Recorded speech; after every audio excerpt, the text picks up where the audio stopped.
That was footage from last week's very real earthquake off the coast of Northern California. Natural and man-made disasters have always been a part of life, something that Hollywood producers have picked up on and turned into a very successful film genre. But why do we love watching disaster movies so much?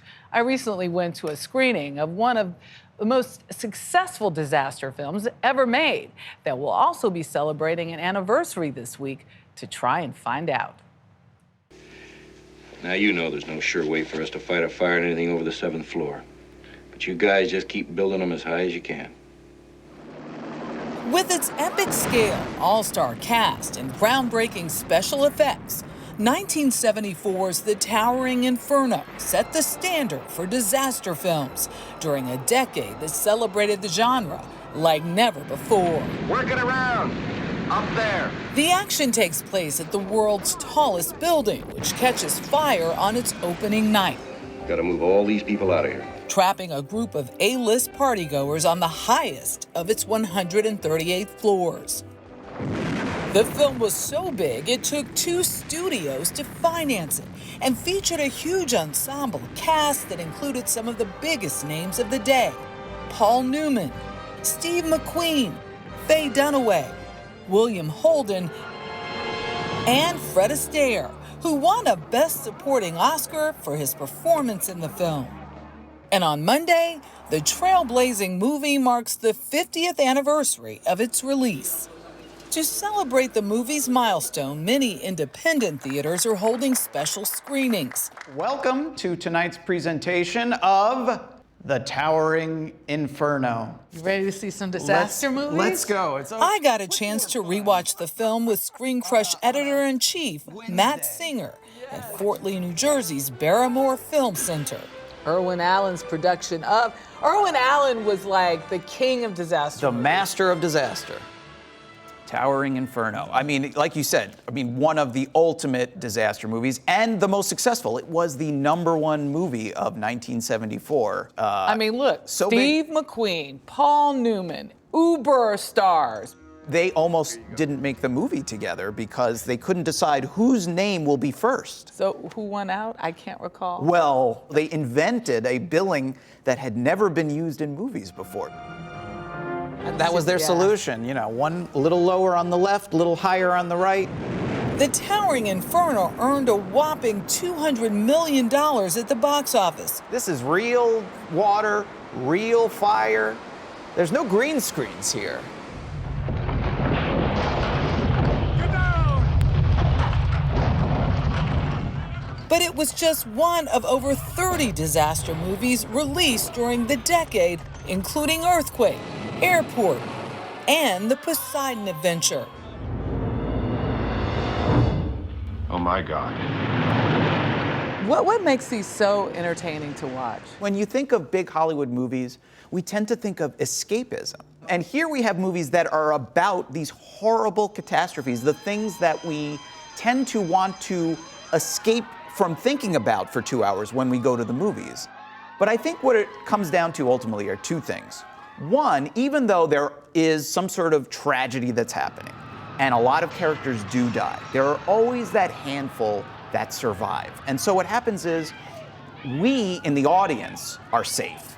And we like to kind of imagine what we would do in these situations and perhaps think, well, we would be the ones to survive. Then there's one other important aspect. They have tons of special effects and they have tons of movie stars. And what do people love at the movies more than special effects and movie stars? Disaster movies got their start in the silent era, when films like 1901's Fire enthralled audiences. By the 1950s, Godzilla and invading aliens were doing the damage. Don't go in, Jen. This won't do any good. It's the most horrible thing I've ever seen in my life.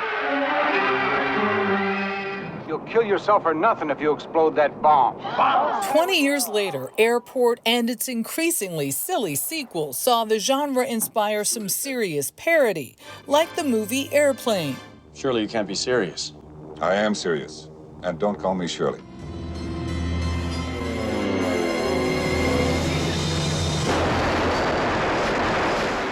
You can watch Airport 1975, and you can definitely see some of the inspiration for Airplane. You got a singing nun. Would you take better care of yourself? Just the most absurd scenario with an airplane that is flying, has a giant hole in it, but it's still flying straight, and there's no pilot, and the stewardess has to take over. There's no one left to fly the plane! So the movies are getting so absurd and so outlandish. There's nowhere to go from that point. You can't help but laugh at them. People had had enough. And that was when they sort of died out for a while. Come on, if we don't do it now, we're all gonna die. For the most part, Hollywood put disaster movies on the back burner for much of the 80s, but eventually the fascination returned. But after a while, everything is cyclical. They had been gone for so long, and then movie-making technology had gotten so good that in the 1990s, people started to make them again. What was that big comeback film? Well, the big ones were really movies like Twister, Independence Day, and then the biggest of them all was Titanic, which is, we don't necessarily think of that as a disaster movie because... It is the ultimate disaster film. It really is. We're gonna make it, Rose! Trust me! It has lots of characters, beautiful stars, romance, tragedy, survival. It's got it all. The 90s introduced CGI effects, and that innovation continued into the new millennium with films like The Day After Tomorrow and San Andreas. Oh my God. As for Matt Singer's favorite disaster title, Boy, if you want to watch a bad disaster movie, like you're in the mood for something really silly, you're not gonna find much sillier than The Swarm. It is a disaster movie about killer bees. The killer bees are coming! Everybody get inside! And Michael Caine, he just looks so miserable. He looks like he's looking off camera for someone to call cut. But I have to speak to him, and I mean right now! He is just so angry. Not at the bees, at himself for being in this movie.